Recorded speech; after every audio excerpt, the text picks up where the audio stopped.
drove me more crazy. So all I remember, I just kneeled down and pop, hit him like 3 times and not so feeling good, huh? So he drops down. So I start wailing now. This is my turn. I'm like, pow, pow, pow, pow.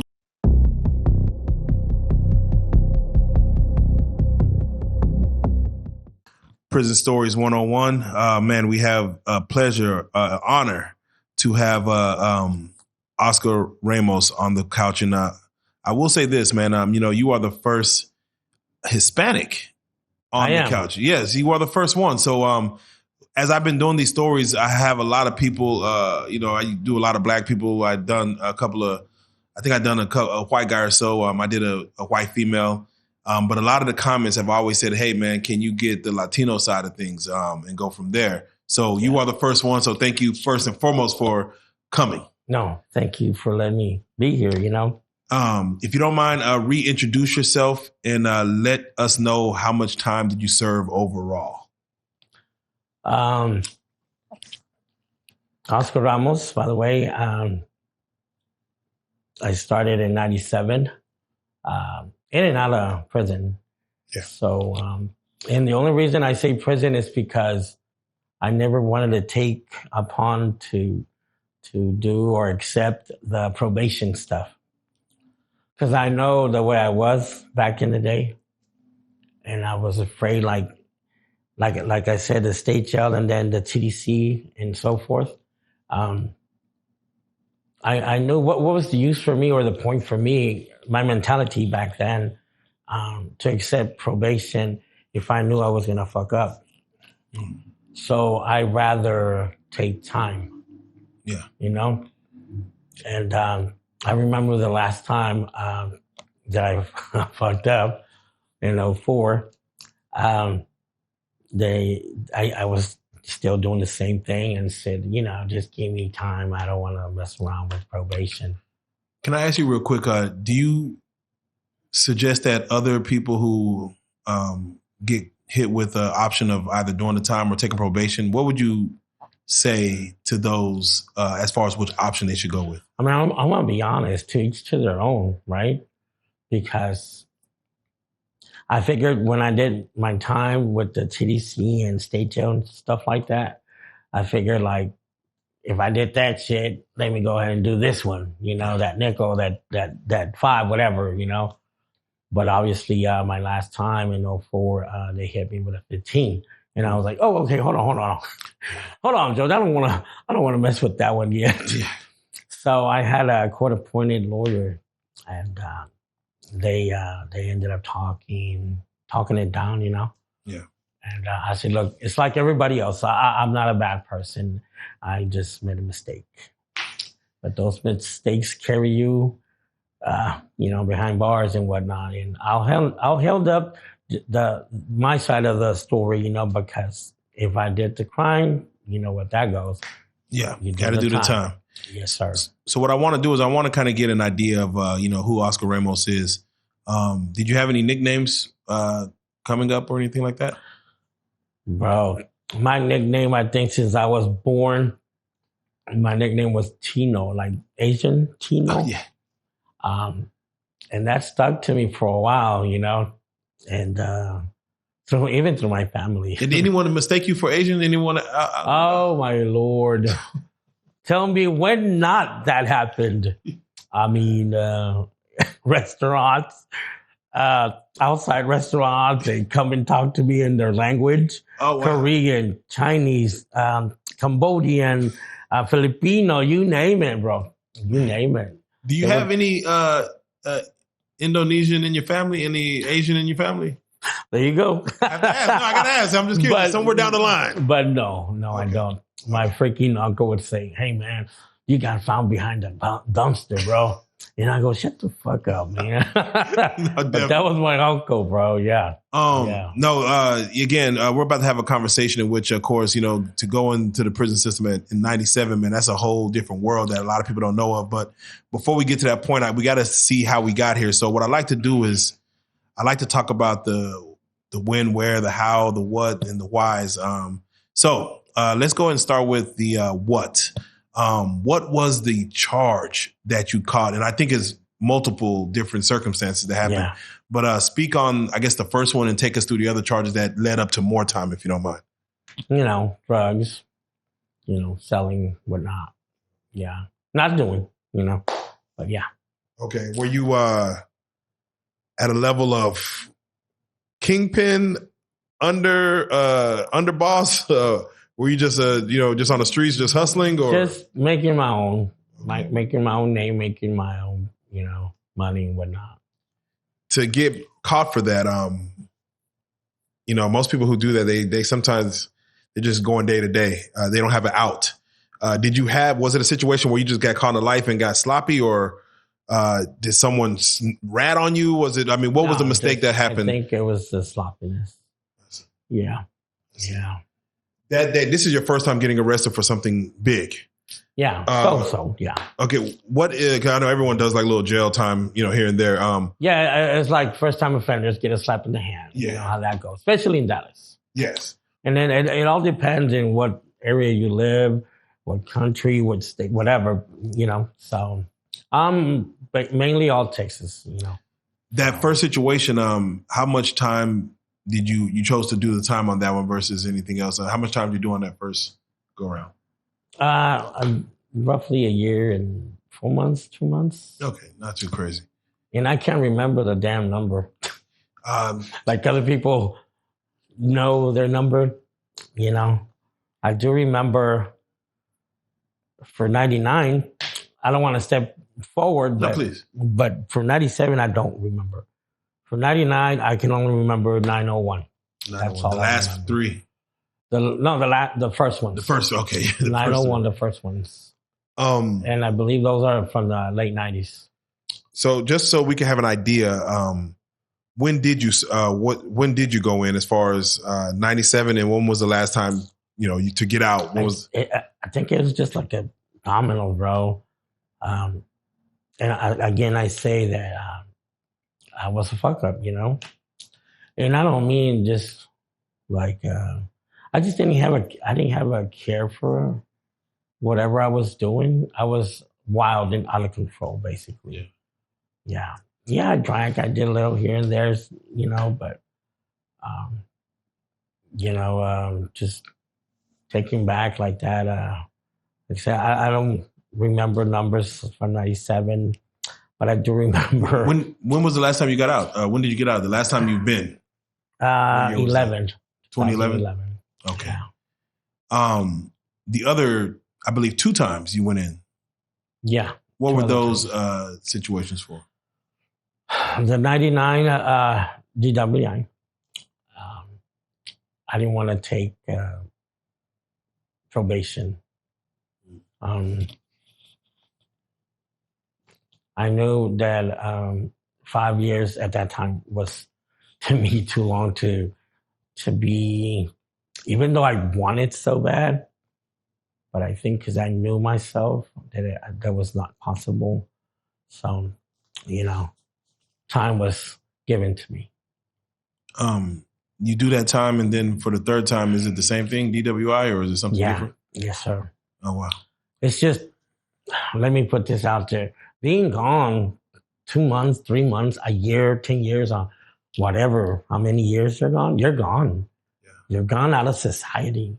You're gone out of your loved ones, your kids, your mom, whatever you have out there, you don't got anymore, Was there anyone else around you that was already did time, that, friends, family that was already doing time or had already did time for you to feel like, this is just something that, My dad. Oh, your dad. Okay. Yeah. The life of form that I was raised by, regardless. But because the streets still called me out, and who you hanged out with, I met a lot of big timers from down south. How far down south? Brownsville. Okay, yeah. I was gonna are we going over the border Brownsville, Texas. Okay. Yeah. Okay, definitely. So anything that way, you will call, if you're gang members, Bayucos. But if you're out there, then, You got your barrios. I was born and raised in Brownsville. They call it La 421, the barrio. Yes. But then you had Cameron Park, you had La Buena Vida, you had, oh my God, so much stuff that I can't remember, but so many neighborhoods that, carry their gangs, Yeah. How was Brownsville back in the 90s? Because, we don't hear a lot about Brownsville. You hear Dallas, you hear Houston, Austin, San Antonio. A lot of party. There you go. You got Mexico, Matamoros to go to. And then you got South Padre Island to go chill over there. And then you got the other beach, Boca Chica Beach, which I believe they have that new space place, SpaceX. Yes. I didn't even know about it, bro. I think I was still locked up when I heard about something like that. But I think, like I said, but yeah, those were the main places down there. Okay. We try to get the where, as far as where did you serve time. You did all your time in Texas, the TDCJ system? So Hutchins, 97, and then 99 towards, those were just transfer units, I remember. They call it the butt naked gurney. Yeah, butt naked gurney. And then I'm sure maybe you've heard of it if you interviewed other people. Yeah, I've interviewed other people. Can you explain why do they call it butt naked gurney? Because again, everyone has. Well, being that I was serving more time compared to the other years behind, I did not know what I was going into. But they call it butt naked gurney because you would be asked to get naked anywhere, any place, anytime. So you can be walking out of your dorm and you're in file, you're in line, whatever, and go to lunch, breakfast, whatever. And like, you, come here. Or you can be going to commissary to school to breakfast, whatever it was. You come here. And so they're like, come off it. Come off what? Take your clothes off. And what? Yeah. And I'm slowly thinking of all this shit and I'm taking off. And then I'm like, okay. Then they're telling you, and you don't have hair, bro, because you go flat like this. Yeah. And then no facial hair either. They cut all that shit off. But so when the first time I got called, they say, come off it. I do. They tell you, run your fingers through here, open your mouth. They grab you looking all around and then turn around, give me 2 good coughs, bend over. Come on, man. That's crazy, bro. They don't do this to everyone. They do this to one individual at a time. Only when you get called out. So, what causes them to call an inmate out from your experience? To me, it's just to see what you got going. Wow. And they'll do this in front of other inmates, or they'll take you off to private location and do it, or are you doing it in front of? You're doing it in front of people that are passing, normal people that work in commissary, that are nurses in the infirmary, or people that are teachers, bro.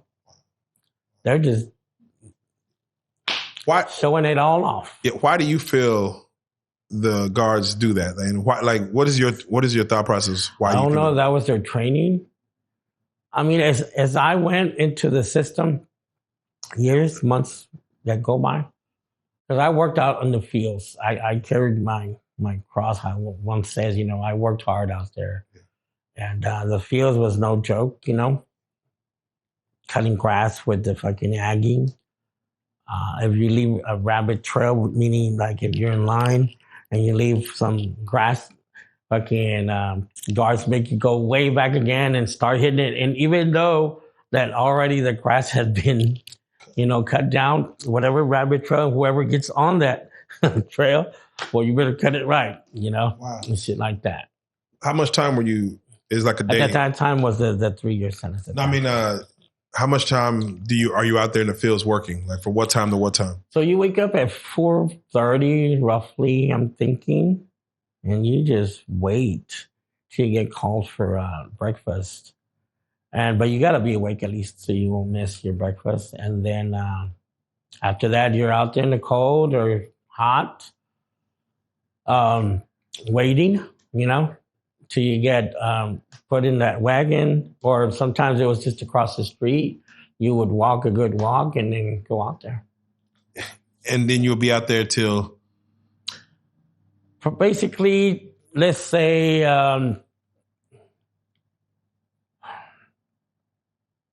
6 till 12 or 1.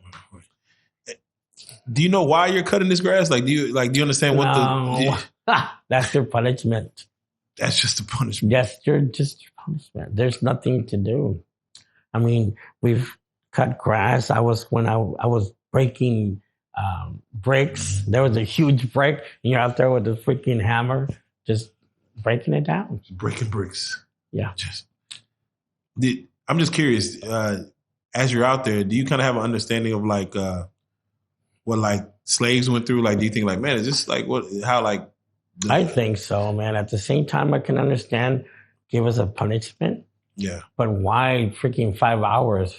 Or why that long? Okay, let's do it for 2 hours. Whatever.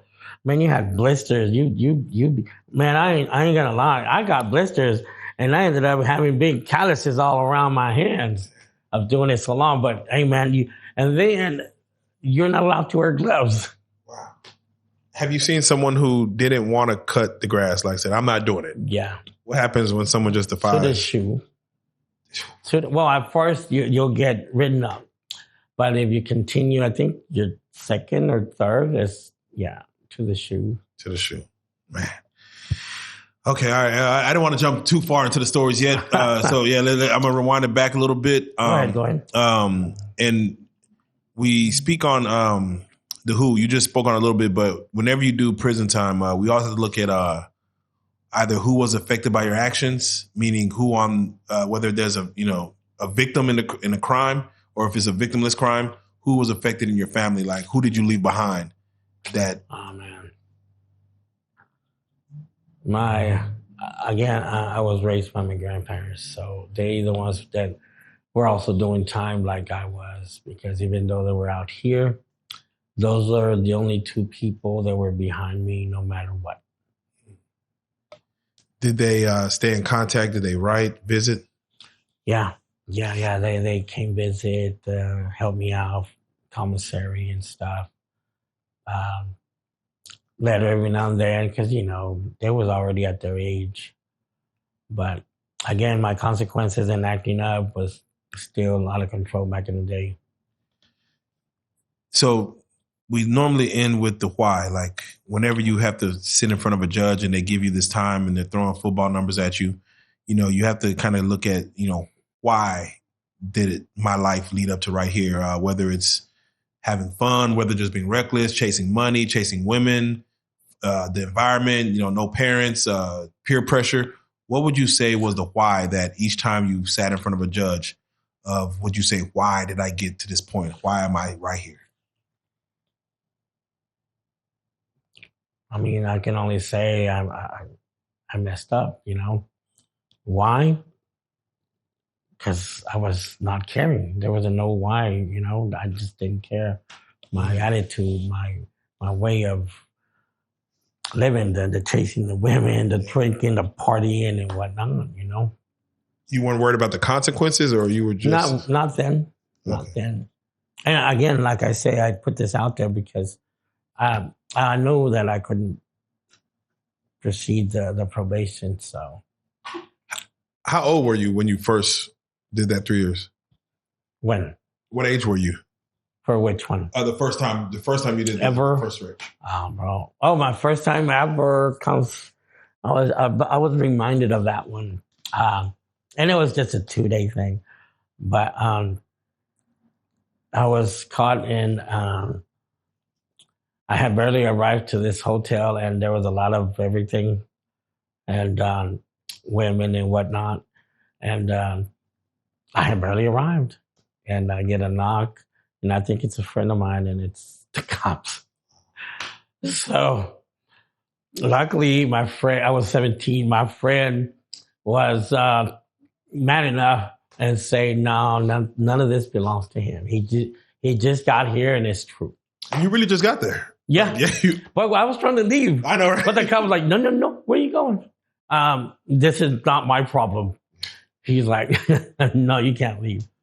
So, but luckily, cops investigated and spoke out. Okay.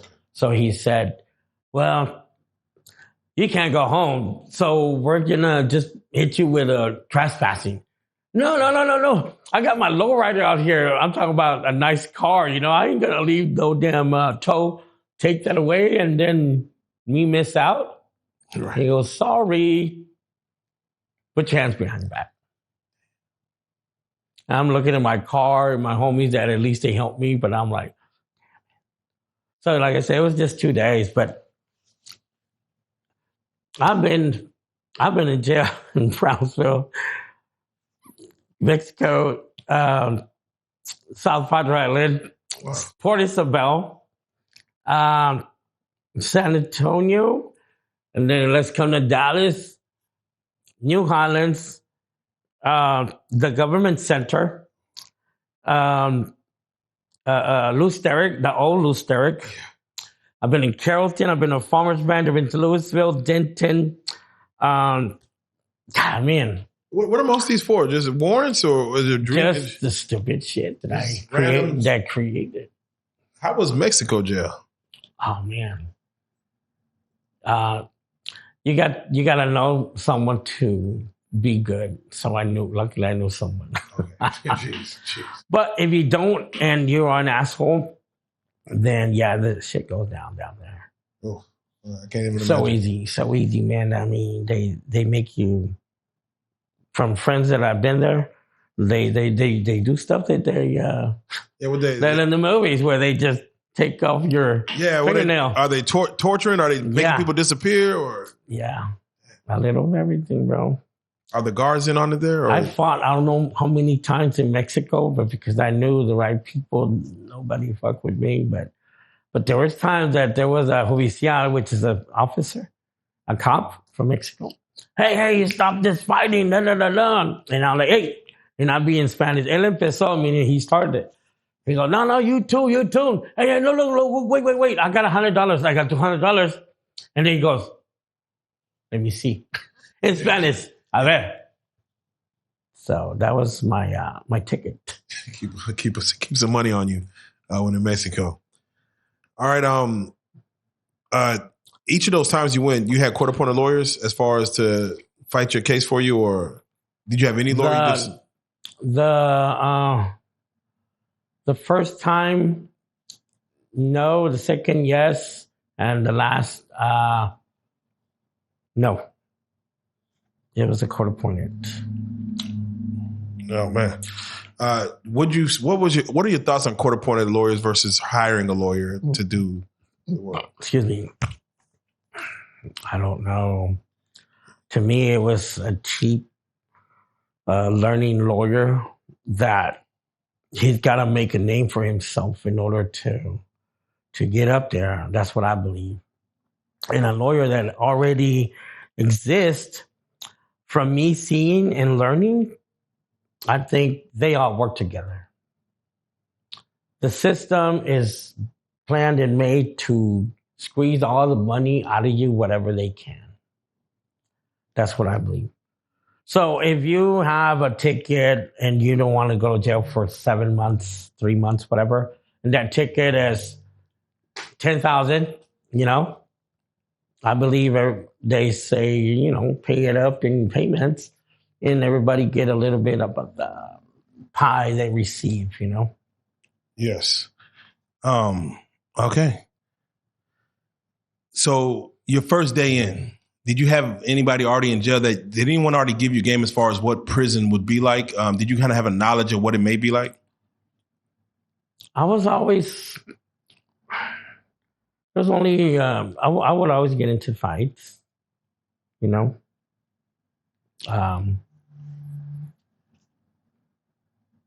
So I think prison taught me And I will say this for sure. I ain't taking shit from nobody. You're not gonna step on my toes. You're not gonna try to run over me. And if you're gonna beat my ass by 5, 7, 10 guys, I don't care. So be it. Let's do it. Wow. How tall are you for the camera if they don't? 5'7". 5'7". Yeah. Was fighting, you always fought coming up, or were you in football? Were you a physical I was guy? an athletic guy as a kid. I mean, I was, like I said, raised in a humble home by my grandparents.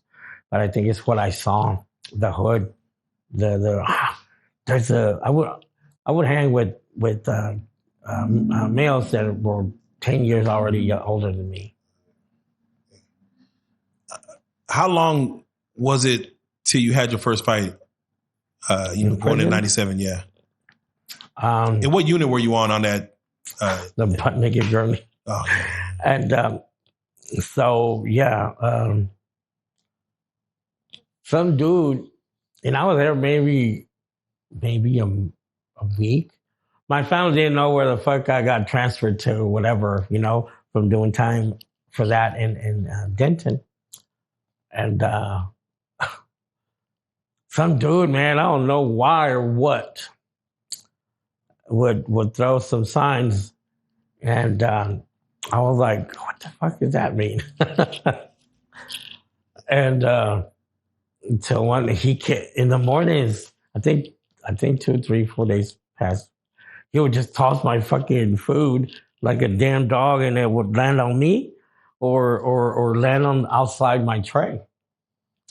Some dude told me in front of me, goes, man, what did you do to that guy? I said, I don't even know him. He goes, well, I'm going to tell you this, he tells me. He goes, if you don't stand up to it, it's going to happen again and again and again. So what ended up happening that day is,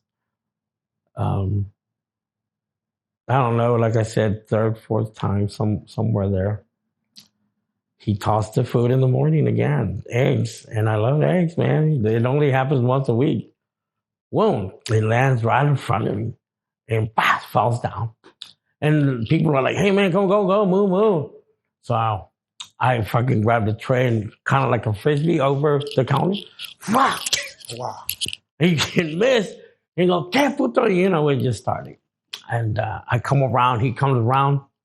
And then, I was going to barely jump over the actual thing. And I didn't know nobody at that time. I was barely there maybe 2 weeks. I don't know, maybe 3.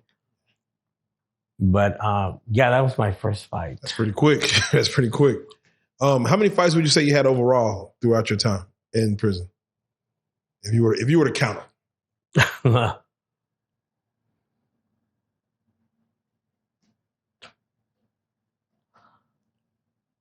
Shit, the majority was like, you don't want to get in trouble, Yeah.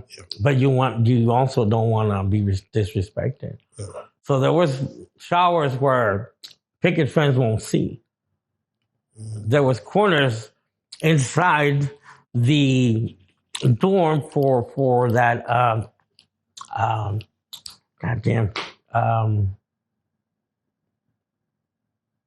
I went blank. Well, anyways, where you bunk, damn it, you're bunk. Okay, yes. So there was areas where you just gonna go at it and just fist fight, and either you come out of that little area by yourself, or the other dude, or nobody, And both got fucked up. How long is the average fight in prison? I heard they're quick. They're quick. Okay. They're quick. So pretty much under a minute, or maybe. Yeah. It's like one of those cockfights. You let them go. You let them go, and you see who comes out on top. All right, so Oscar, I'm glad you're here because you finally could give our audience some perspective. Again, we talk to a lot of black guys on this show to where I talk about the racial divide, and it seems like it wasn't. People might think like, oh, it was the whites versus the blacks, like it's some 1960s things, but they said it was always the Hispanics, the Latinos versus the blacks, because those two are the majority in there. Can you speak on whether it's a race war, whether it's just a divide? Is it just sectioned off to where people stay within themselves and then somehow it mixes and it gets violent? What is the actual setup of the Hispanics versus the Black culture inside a prison system?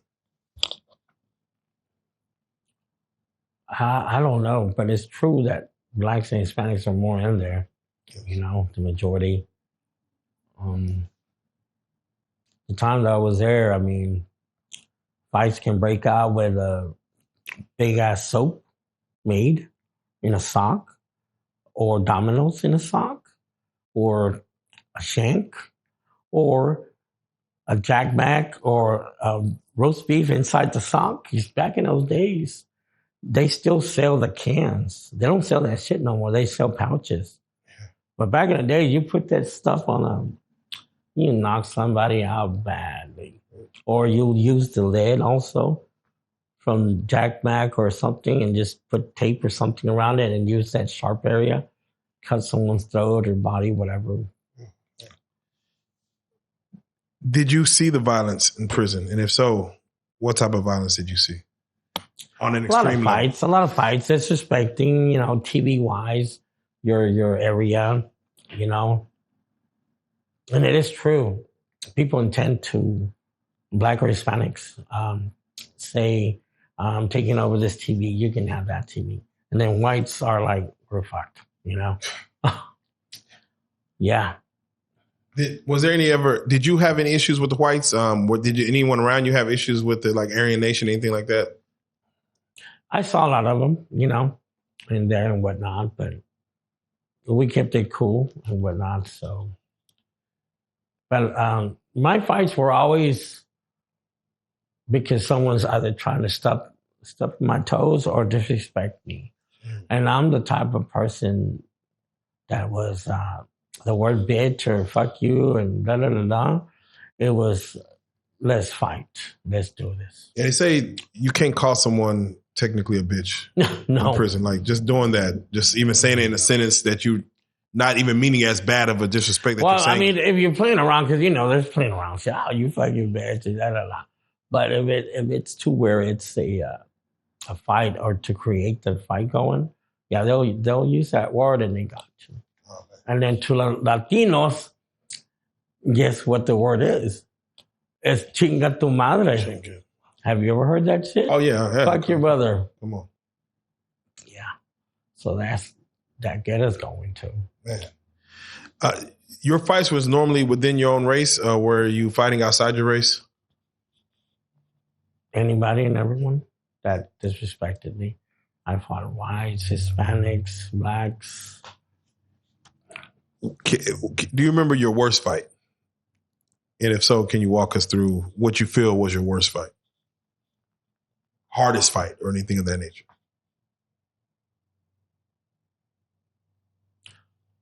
Well, I think it was my last fight before I got out. Some Black dude, tall, just because he could lift all the weights plus a person on top. And back then, of course, I'd be, again, I'm not going to back down for nothing. If you win, you win. If I lose, I lose. But my thing is, you're not going to fuck with me just like that. Yeah. We're going to go at it. But, that's the mentality and the way I was when I was in there, And, but yeah, that dude came up to me and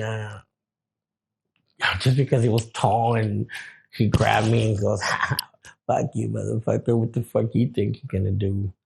And I think everybody was during lunchtime. Nobody was there, basically. So we went at it on our own. So, nobody was there. And the guards let us fight. Oh, wow. And all I remember is he grabbed me from my shirt and he's laughing. I'm looking up because this fool's fucking big dude, tall. And I said, what? Think I'm a fucking Freddy, you motherfucker? I remember said that. What are you going to do? What are you going to do? He came doing that fucking laugh that just drove me more crazy. So all I remember, I just kneeled down and pop. Hit him like 3 times and not so feeling good, huh? So he drops down. So I start wailing now. This is my turn. I'm like, pow, pow, pow, pow. So this just going like this backwards. He's a big dude regardless, you know? Yeah. So he grabs me from the back of my legs and whoa, slams me against the fucking like 2-3 different walls. I'm like, oh. So I remember that motherfucker's hurt. And then I remember I did again. And then I ended up putting my thumbs in his eyes. Yeah. And I said, let me go, man. I'm gonna fucking you're gonna go fine. Damn. So, and the guards let it happen too. Do the guard, you feel like the guards do it for entertainment? Do you feel like they're betting on, hey, you know, I got 20 on black, I got 10 they on... They just probably wanted to see some shit at the moment in time. Did you ever back then, like, it seems, were you fearless when it comes to fights? Like you would, hey, if they disrespect you, anybody you would take on? No, I mean, I just have that mentality that you know, I don't take shit from nobody. That's real. You gotta have that. Being out here in the world is different, you know. There's still shit that happens like if you're gonna be in there, but I'm more calm. I'm a family man. I got something to live for now. Back in those days, even though I had my family that loved me and supported the stupid shit that I did, because they had to, I didn't change my ways till I actually had my one love and all that stuff that changed me. Yeah. Did you ever see anyone lose their life in prison? I can't say they lost their life. All I can say is they got pretty bad, either stabbed or really bad cut or a really bad fight, or you ended up landing on concrete so bad with this part of that part, you don't wake up. So I never knew that person, you know, made it through or not. Out of the weapons that you mentioned, what are other weapons you've seen? Like even with a shank, like what type of shanks have you seen? What's the largest shank have you seen, like inside a pen? Well, I don't think you can see nothing in this small. You know, the smaller the better. It's still going to do the damage, you know. But yeah, just yay size. You can put it down your boot on the side or something. Because guards sometimes want to bend that. But hey, if you're lucky enough, you don't get caught and you have it in your boot and then take it out after a while. Come on. So, yeah.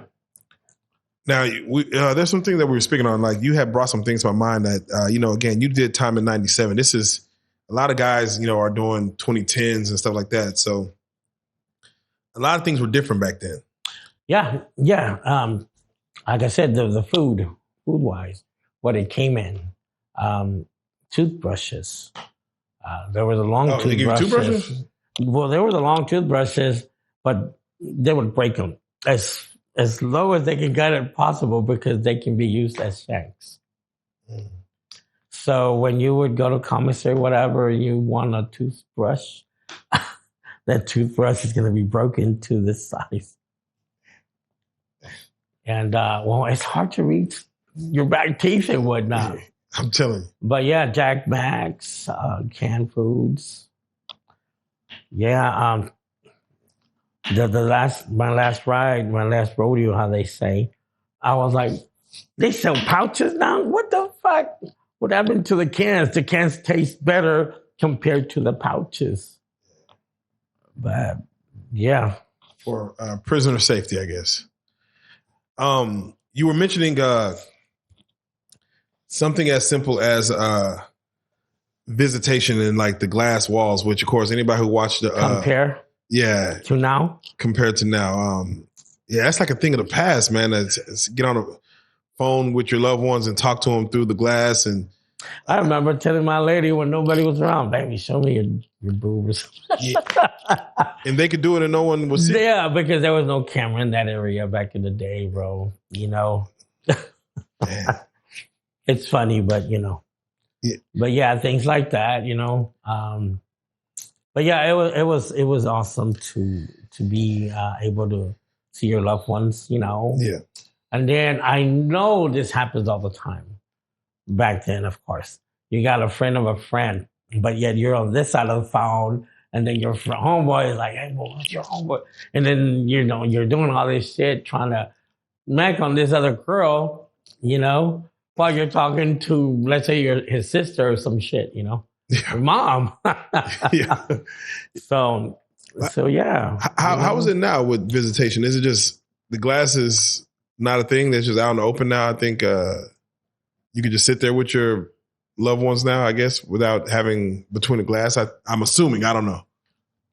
Yeah. I mean, from what I know, I still got locked up this last time for child support, which I never thought. Gotta do it. And you know, again, that's when I realized that there was no more phone calls, no more one-on-one. It was just through some tablet shit. Oh, it's a tablet to like a FaceTime. Yeah, like through your phone, download some app or whatever. Yeah, nah. Yeah, I was in Denton and they moved to freaking College Station area. And I said to myself, man, I've done my time. Come on, leave me the fuck alone. Yeah. You're locking me up for, I'm a man that I'm trying to work out here, and yet you're locking me up because I ran behind. Oh man. Now you had also mentioned conjugal visits. Back in the day. Yes. I never needed that or ever happened to me. But through friends, yeah. I always felt like that is something that not every prison had it. Yeah, it can help a prison. They did have it. What are your thoughts of them not allowing that? What are your thoughts when they don't allow? Man, of course, they should have known that since day one. But I'm guessing everything comes through there: money, the drugs, whatever you needed. You know, that was easier. That makes sense. Yeah. You know, they say that people getting violated in prison it happened more in the past, and they created some law to where now they have like a safe prison system where no one could get violated, like a man can't violate another man. Well, I think coming from my dad, I think being violated like that, it's two things. You're, excuse my language, you're bi, gay, whatever, or they're just going to take your manhood because that's your punishment, your sufferingness, you know? We own you, or I own you, either way, you know? That's what I believe. Was it ever a situation, especially again, this might be going back to, the 80s and stuff like that, but when you see, we hear stories of like, the booty bandit that's going to, don't go to prison because if you're weak and frail, they're going to get you. Even the time that you served, was that ever an issue that you saw where some like people are preyed on like that? Or that's more of the TV stuff. It is more technically safe unless you want to go that way. I think in my valley in Brownsville, I saw a few that were hardcore in the street. And then all of the blues, I see them fucking coming out, I guess, went to prison or whatnot, or jail. And I'm like, man, that dude used to be a hardcore. What's going on? He's dressed in a fucking red dress now. He's not dressing like a guy. What's going on? So I saw that a few times there in El Valle, as a kid, 9 years old, 8 years old. So the Valle was bad. I mean, the neighborhood was bad. Shooting, stabbing, killing. Again, it was back and forth, just like any other city or any other place that you got your neighborhoods. You're not supposed to be over here. You don't belong over here. Stuff like that. I see you have a Cowboys jersey on. A diehard Cowboys fan, I assume. How serious was Cowboy game days, or like when it comes to gambling, betting, or just talking noise, talking trash when it comes to like being in Texas with the Cowboys? In there or around here, you mean? Yeah, in there. Oh, in there. Oh, man, them bets go crazy. I mean, that caused a lot of fights, too. You know, who won basketball, football, you know, you name it, baseball, you know, those are the three. I think to me, basketball and football was, in college, of course, was the three main sports. Did it cause fights? Did it cause any arguments, any disagreements? Did it ever get serious? Oh, yeah, man, basically all the time. That's crazy. Yeah. That's crazy. Yeah. But if you hit your pot, of course you're going to be happy, you know, more food for you and whatnot. Depending on how much you bet it and whatnot. Definitely. When it comes to the Tango Blast, they say there are things, I forgot what the saying is. If you don't blast, you won't last. If you ain't blasting, you ain't lasting. You ain't lasting. How serious is the Tango Blast movement in the penitentiary system? Serious. Yeah. Just like the Four Horsemen. You know, Austin, Houston, Dallas, and Foritos. Yeah. Oh, hold on. What's the fourth one? Foritos is Fort Worth. Foritos. Foritos. If somebody comes in without affiliation, do you see them often going to, you know, affiliate themselves with the Tango? It just all depends on, you know. People say to protect themselves, you know, and then they join this Tango Blast. Yeah. And it was like that. I don't know now, but yeah, you get a quarter check, you get down, and you'll take 3 guys, 5 guys, and go at it for like 2 minutes or so. It can be 2 minutes, 3 minutes, 5 minutes. Yeah. Just to get where your heart is, how you can take hits or what, you know. And I remember I fought 5 of them. Damn, you fought 5? Yeah. One time. How did it go for you? How'd you last? Well, I remember it was during chow, morning breakfast, and everybody leaves, and let's go. It's time to go. Take off your shirt or leave it on, whatever the hell you want. Strap out your tennis, boots, whatever. And all I remember is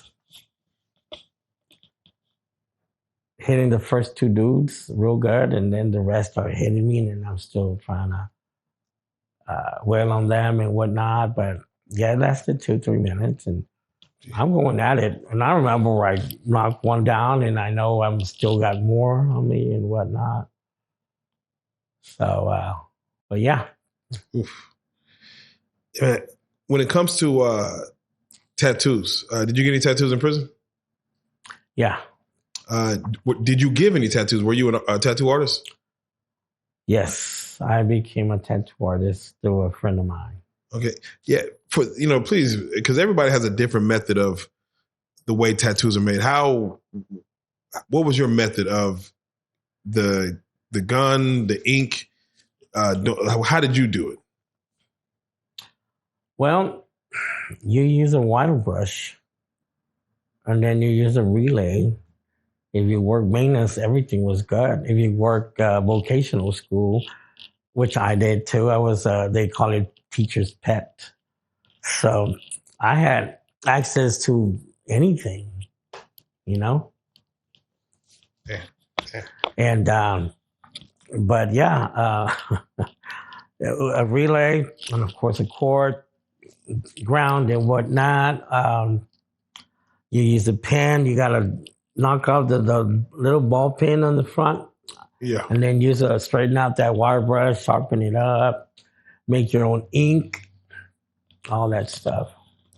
How good were you at the tattoos? Were people coming to you? Did you ever like? No, I'm good, but I was just trying to lay low, you know. I didn't want to have to go to the shoot because that's like, you were being charged now, not back then though, but now I was told that you can get charged because anything that has to do with blood, meaning tattoos or fight, that can cause a open a new case. Damn, that's crazy. So now that went into crazy, you know. How many tattoos did you get in prison? A few. A lot of people see me and they say, "Yeah, don't look like shitty tattoos." I say, "Well, what do you think, man?" I'm telling you, tattoos from prison back in the day was doing this, picking at it. No, they look good. They look good. They look good. They look good. They look good. They look good. They look good. What all jobs did you do in prison, and what was your favorite job, if any? Oh man, vocational school. Okay. Why so? Because I was allowed to be open freely. That's when I got my certificates for masonry, wood, electrical. So I was working in every section. So they used me for every section. So and then at the same time I was studying too. Definitely. So I even though I did fight, it was only because don't fuck with me. It wasn't I looking for the fights. Excuse me. But I set myself to make something of myself, not just be in there and just be a rascal this last time. Right. So I took schools. I got my GD in there. I took everything seriously this last time. Like my other 2 times, I was just wild still. Did you ever lose a fight while in there? Yes, of course. Of course. But I stood up and I'd still say, I'll catch in the rebound, motherfucker. That was it. Was there ever somebody you fought more than once, like maybe going 1, 2, 3 times?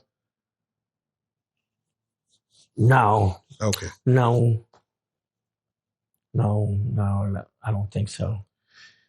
For someone who is fresh to prison, a young dude, 17 years old, what advice, like what are 3 rules you feel they would need to abide by to do their time and, escape, get out? Well, I mean, if you're a gang member, there's really no rules to go by. I mean, other than whatever, Tango or TS, whatever rules they got.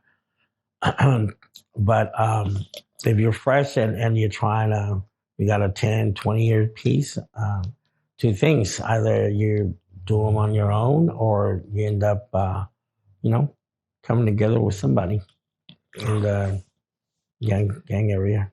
Did you have a cellmate that you actually became friends with ever? Yeah. Well, cellmate-wise, not really. Not really. I mean, you calibrate and talk to them and stuff, but to become friends like that, no, not really. Okay. Did you have? Would you say you have friends in prison, or like you gained friendships? My homies, my homeboys, Definitely. Yeah. Definitely. But anybody can backstab you anytime, so you still gotta watch out. For the guards, did you have any run-ins with the guards? One that you just kept maybe clashing with, bashing, just going back and forth with? No. I mean, maybe at first, those other times. But like I said, my last rodeo, I really got situated more. I still fought. I remember I fought still. But I was more into drawing and even more then. Not really then, because like I said, I was more wild still. But this last time, I applied myself to studying, search for God, at least try. I'm not perfect, but, the way of that, I did try. Read, studied, went to Bible school and whatnot. But still, my area was artistic, and moving along to, to better things for myself. Yeah, I was going to ask. Get ready for the world, of course, because you got changes. You got some other freaking changes is to get you ready. It's like a school, like a program to get you ready back in the world, money-wise, when you get a job, because that's another thing. It's not easy to find a job when you get out, freshly from prison. I know if you know someone, cool, but if you really don't, the majority, and I know from coming out, it was hard, and then fucking parole is over here fucking with you. Speaking of parole is easier than probation. Yes. I'll say that for sure. Come on. But yeah, again, because I did come out this last time with 2 years of parole. Oh, okay. And but yeah, I managed, and it was hard to find work. Yeah. I did go to a friend of mine to tattoo again because that was my specialty and whatnot. But other than that, man, it was hard to work. And then even then, my mentality was still a little bit from back then, Yeah. And I ain't taking this shit. I'm not going to work like a slave. I already did it in there. Fuck that. And they're not paying me enough or something like that, Oh. But of course, he's a Hollywood star now. Yeah. Latino Hollywood star. We were filming in Huntsville. And the homeboy of mine, he did 20 years flat. He invites me to his art gallery, and I did not know it was right across from fucking walls when he showed me. So I ended up chilling with him and seeing new people coming out of the walls and whatnot. Yeah. And I chopped it up with them, some of them and whatnot. But anyway, let's do whatever you're going to do, and all right, we'll do it. So the first thing I want to ask is, as you said that they have a program to help you get out of prison.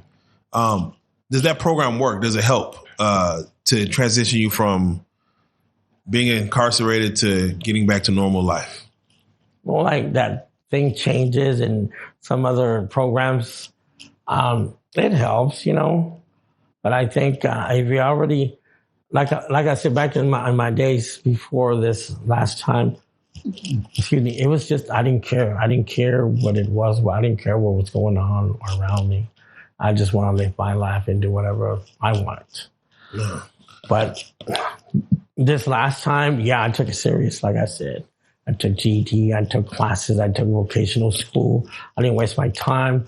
I was doing good by it, I was making something of myself this time. So,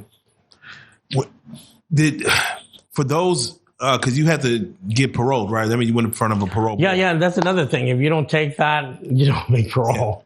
Yeah, I was going to say, for anyone who's watching this, are there any tips you could give them as far as how to parole quicker, what they could be doing, different things they could be doing to make sure that they get the parole board and get out of there sooner than later?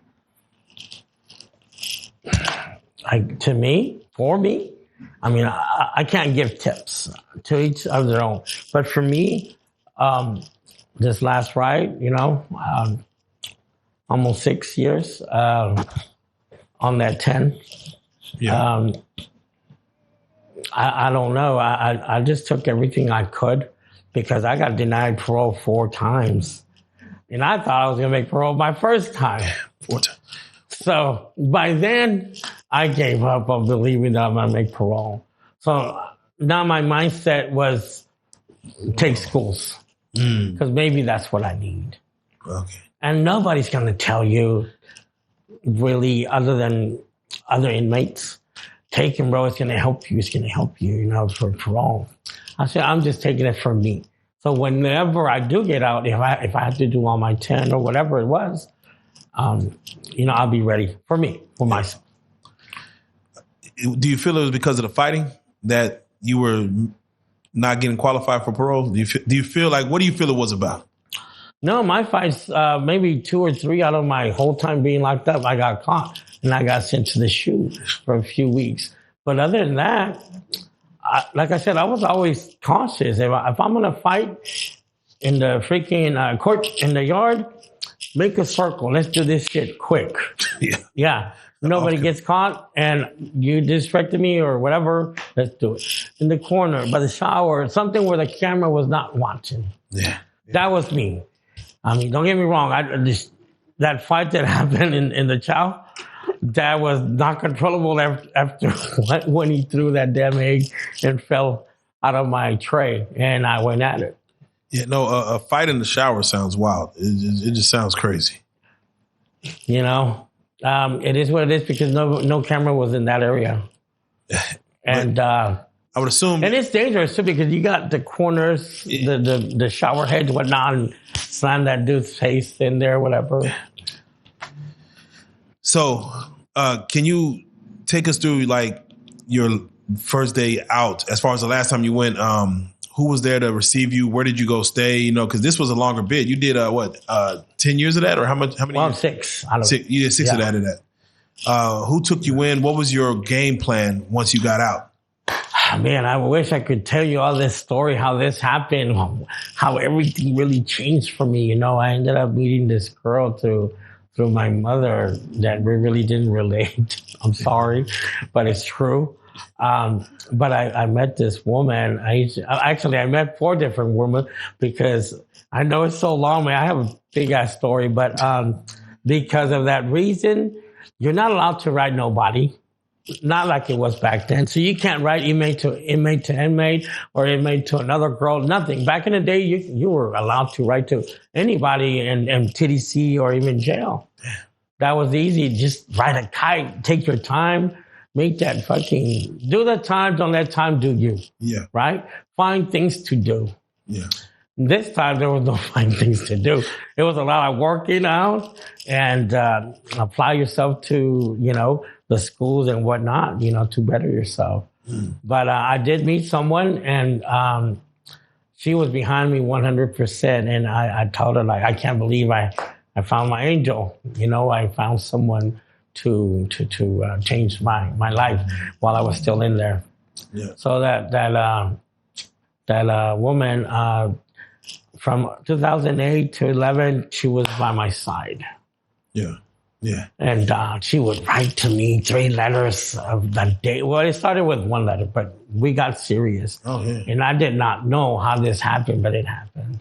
It's like a love story, you know? Yeah, 3 letters a day. That what inmate or at that moment wouldn't mind. Because I ain't going to lie, man, but I know inmates were out there hooking up with other friends just to see somebody and do something or get a hug to the damn visitation, you know? Yeah. But me, I got so lucky that I met her through my mom and we hit it off. Weird, but it did happen. And yeah, she would come see me. And when I got out, I did not know I was getting out because, like I said, I got denied 4 times. So one day I'm just sitting there and I get hit on my bunk. And I already knew Luke, you know, because remember, I was working vocational. Yeah. And he goes, Ramos, you're catching chain. I said, where the fuck am I going? I already got denied parole like 2 weeks ago. And he's like, I don't know. I don't give a fuck. I'm going to, you know, the back alley's waiting for you. Yeah. And I'm like, man, I have all this food. 6 bags of commissary, you know? Worry about the food. Yeah, because you got to carry all this shit. And then a friend of mine says, hey, Chino, I think you caught chain. I said, nah, fuck that, man. If I didn't make parole and I didn't get a lay-in or 960, those what papers were back in the day. Yeah. A lay-in, it had that you have a dentist appointment, that you have infirmary, you have school, whatever. Lay-ins were your fucking little papers like this. Yeah. In blue and white. Yeah. And I didn't get one of those two that, I made parole or whatever, or even catching chain. So I didn't believe nothing and nobody. And sure enough, I had to bag up and I give 2 bags at least to anybody. And then I just packed whatever I could. And I'm still mad. Like, Lou, if you're going to fucking trade me to another unit, just tell me because I have to have food to make sure. And he goes, man, Ramos, just keep walking, man. The picket fence is waiting for you. Wow. I'm like, And then sure enough, I go, Chino, you made parole? I say, no, bro, I think I'm getting, to another unit. Go, no, you made parole. I was like, nah, man, that's not possible. Of course, I didn't want to put that shit in my mind that I made parole. Yeah. Because then that's sorry, because once I get to where I'm going, I didn't make parole. Yeah. So anyways, we all go to the walls and we all get off. And I stayed there, I think, over a week. And I said, I'm gonna get transferred somewhere else, I guess.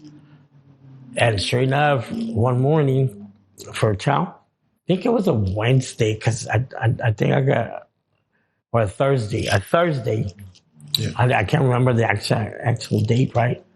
But some guards there at the walls. I was on the third pier, meaning at the third section, and I was my inmate was doing a 90-year sentence, and my cellie, a 2-man cell. So I'm like sleeping. He comes and fucking whatever wand he has. Da, da, da, da, da, da. Get up, Ramos. Is that you? I said, yes, sir. He goes, what the fuck are you doing? Sleeping. I didn't want to wake up for breakfast. What's going on?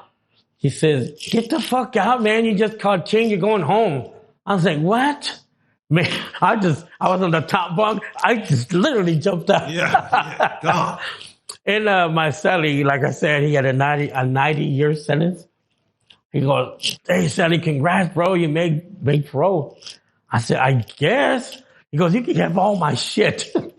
So I just left it there, bro. I just put on my fucking boots, my shirt, and start walking. As I'm walking out, bro. And it felt a good feeling, of course. And by then, like I said, I'm already in love and everything with my lady that was behind me 100%. Yeah. And I walked to the Sally Port. And some line of 7, 12 inmates already dressed in, civilian clothes. Goes, Ramos, is that you? Goes, yeah, I don't even know not one single guy there. Ramos, is that you? Goes, yeah. Man, hurry the fuck up, please, so we can leave. They've been looking for you for 30 minutes. I'm like, what? I said, go over there, Mr. Ramos. Go get some clothes and get the fuck out of here. I'm like, okay. So I walked towards where they give you clothes, and I just said, give me the fuck whatever. If I know I'm getting out, let's go. So they give you a check, and then a bus ticket and whatnot. And I just can't believe it that I'm out. Wait, so you're getting a bus ticket, or someone's there to pick you up? No. Like I said, I made parole without not even knowing. Without knowing to tell anybody to come get you. Yeah, exactly. And this is what unit is this that you're leaving from? From the walls. Oh, man. All right. Yeah. So upon getting out, what is your goal and what is your reality? Meaning you have an idea of what's about to happen, but what does actually happen? All I know is I'm in love, and I know I'm going towards her, and I know I'm going to hug her. I'm going to be with her, and I'm changing my ways. Yeah, that's real. But there's something you don't know, of course. She passed away. Oh, wow. This whole time, her time being by my side and writing letters and coming to see me as much as he could. She passed away. She passed away from thyroid infections. It's some kind of disease, I guess. And she was Caucasian. She was Asian, Cambodian. This little thing which I fell in love with, and she didn't tell me she had that problem. No, not through letters, not even in person. I ended up finding out by myself when she ended up coughing blood, and just in certain days and certain weeks she would be in bed and she'd wake up and coughing through the sides, blood would come out.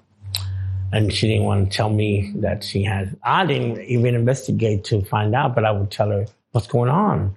She didn't want to say, it's just probably something that I didn't improve my stomach. She would say my stomach didn't improve and it came back up. Wow. But her mom, nobody told me that she had thyroid infection. 2011, you get out. When did she pass? 2012. Just within a year. 2012, May 25th. Wow. Because my birthday was May 18. Oh, wow. Wow. And I guess she had submitted herself to get help. somewhere in Denton. And then she got approved to go to a doctor and get it fixed. But with all that, doctor said that it was a successful surgery. But after a few days, her neck started swelling up, and it just went south. Wow. And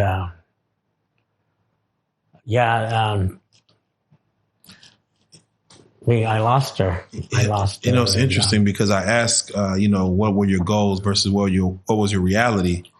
And it seemed like you were already where you wanted to be within the year as far as with the love of your life. When she passed, I was mad at everybody. Yeah. The one thing that finally changed me, the way I was and who I was back then, the one person that actually did it, and I was mad at God. I was mad at everybody when she passed. And mind you, you're fresh out of prison. Do you not want to crash out? And what keeps you sane to not even go back? I mean, I let go of everything, artwork, everything. I just lost it for a few months. Who's in your corner at this time as far as... I didn't want nobody. I didn't want nobody in my corner. Mm-hmm. I don't care if they love me or not. I'm just mad at the world now. I just shut everybody out. Wow. Yeah, I cried like with my mom and whatnot, but I had to go to the funeral, and Asian people believe being cremated, your soul's still out there. So I learned that a lot through her. Yeah. And she was cremated. And I remember that I would say to her, we're going to go to South Padre Island, because she's been to the beach because she's from Cali, right? Born and raised over there, Cambodian, but never down south. Not South Padre. Yeah, not South Padre. Man.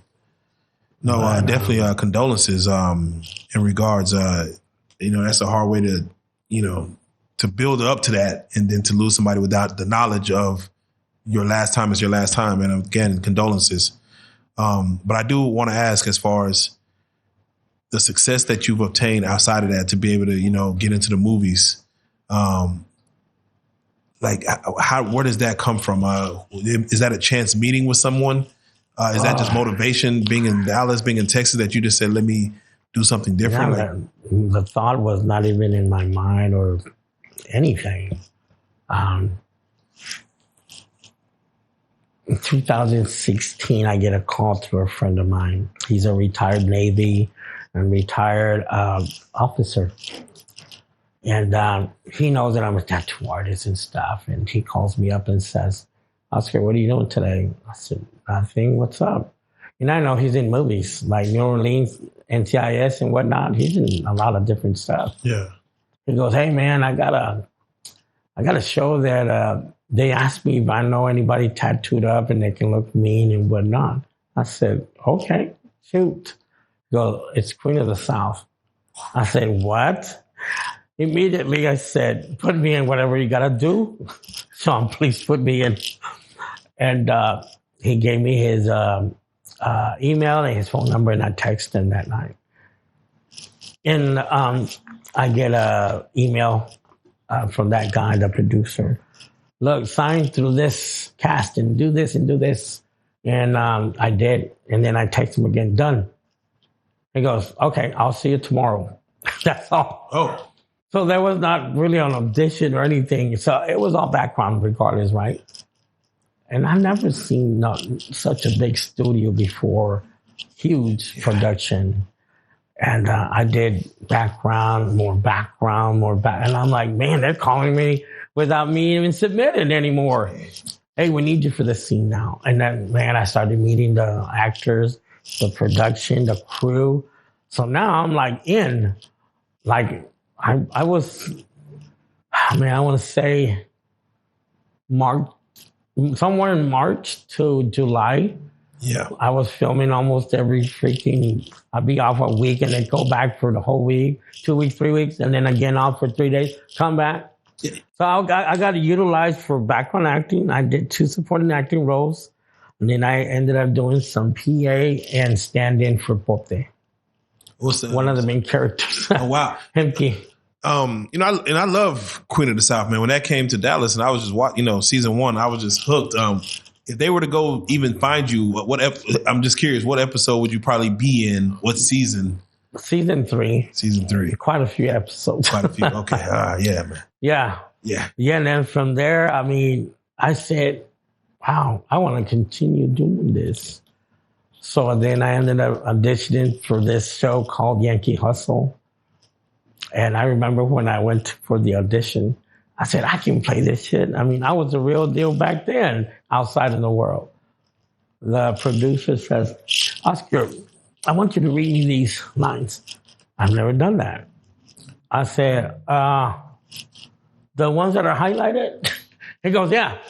So right now, don't worry about remember your lines. I said, fuck, remember my lines? I've never done it before, right? So I say, but in my mind, I'm trying to keep positive. Yes, sir. Yes, sir. So I grab it. And he speaks. I speak. He speaks. I speak. I say, I'm not feeling it. Can you improv? I'm like, God damn it, I've never done that shit before. Yes. So he does the same thing. And then I stood. I was on a seat. And then I stood up. Arturo, sorry, I owe you money. I don't know what to do, but I'll pay it later. I said, no. You're not going to pay me later. You're going to pay me tonight or to make sure tomorrow is going to be the day. But Arturo, I said, no, don't give me that shit. And now my character and my improv just went off. Yeah. And it just, some shit clicked. And I got in his face, you better fucking, and then I'm like this, my hand in the girl is like this. You go, okay, cut. And then I said, well, how did you like it? That just says, man, you scared the shit out of me. And then from there, I just continue acting and finding other gigs and still doing acting to this day. It's to the point where, I don't know that there's a lot of acting gigs to be had in Texas. Texas is not a film market. They're trying to make it more of a film market. Yeah. But it's always people going to Atlanta, New York, LA, and California. How do you maneuver the market here? Do you have an agent? Are you just throwing yourself out there to the Well, the shows that I'm on are movies. The majority are Tubi. Yeah. But I've been in movies where it's Cinemax or HBO Max, Amazon, Peacock. Yeah. I got blessed to be around that. But the majority are Tubis. Yeah. Tubi movies. Which Tubi in itself, man, I used to kind of laugh at Tubi, but no, man. Like they have the bottom of the bottom, but Tubi got some high production stuff. Yeah, I'm not gonna say they're all badass, but there is some that are out there that make you cry, they get you in the edge of your seat, like, well, no, don't do that, whatnot.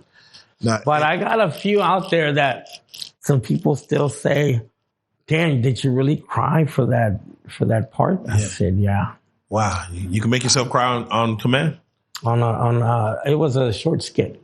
Wow. And it was based on that supposedly, I was sick with this illness that I had, and my wife, she lost her job and it was hard to find work. And I know you should never give up your kid, but sometimes there's that little peak sometimes that it must be done.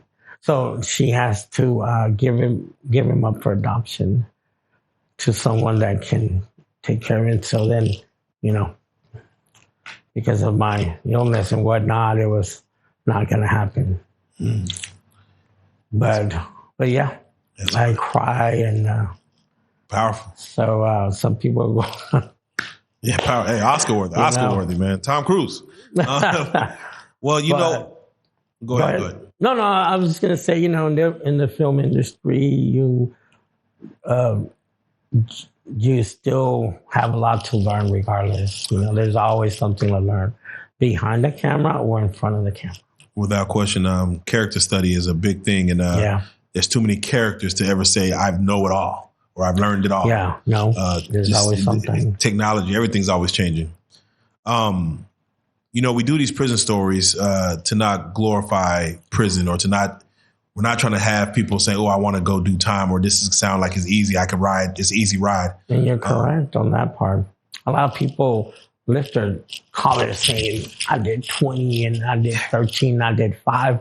I'm like, I used to do that, bro. I used to think doing time was a shit. Some girls get a kick out of it. Probably now, still some girls get a kick out of it, you know? The bad guy. Oh, my baby doing time and he da. But yeah, you're sleeping around with someone else. Right. You know? Right. Yeah, they're not going to stay around. So yeah, you know, just live life to your fullest, you know? Yeah, I say that to say, you know, and again, you got out and, you know, having an acting career and, you know, just enjoying life. Can you speak to the youth out there that is probably out here taking penitentiary chances and don't know the consequence of giving that time up, giving their life up? Can you at least give them some advice as far as what not to do, you know, why they shouldn't be taking these chances? I understand some neighborhoods are worse than others, and you don't have no way out, or you don't have a loved one, someone that loves you, or a mom or a dad, you know, you were adopted, whatever it is that causes that chaos, that mentality, you know, to act up. All I can say is, you know, just choose the right path for you. And if you're alone, don't ever think you're alone. Please search for God, and He's always carrying you with you. So with that said, I'll never say you can't do anything. Yes, you can. God gave you this hand. As long as you have hands, you got a lot of stuff to do, you know, carpentry, masonry, putting whatever you can get a hold of, and never say you can't. You can't do it. There's stuff out there that you can. Yeah, no, thank you for saying that, because a lot of people do feel like a prison sentence is a write-off. You're no longer a citizen. All your rights are taken. But no, you could definitely have not only a career, but you could be your own boss. You could kind of dictate your life. It's not the end. Sometimes it's the beginning for a lot of people. Would you say prison helped you based on who you were? Definitely. Before? My wrongs will make a right. Yeah, okay, there you go. You know, definitely. Go. And like I said, towards my last time, it changed me a lot. Yeah, man. Yeah, man. For those that do want to follow you, man, how can they get at you? If there's any type of work, movies that you've done that you would like to highlight and have them go watch, social media handles, Instagram, TikTok, Snapchat, Facebook, how can they follow the Oscar Ramos story? Well, my Facebook is Oscar Zapata Ramos. My Instagram is a big name that I need to change because I don't even remember it.